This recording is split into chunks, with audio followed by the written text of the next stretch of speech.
दिसतीया भारी नेसुनी साडी, काळजाचं पाणी पाणी करतीया पोरही.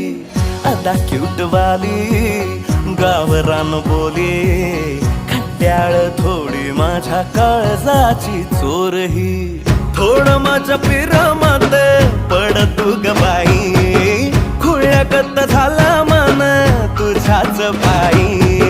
आता मला लागली या लग्नाची घाई, नाही आता बोलू नको अग माझी राणी.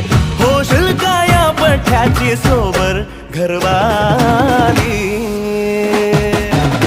मराठमोळी थोडीशी साधी भोळी, स्वागतीचा भारी बायको पाहिजे नखरेवाली. मराठी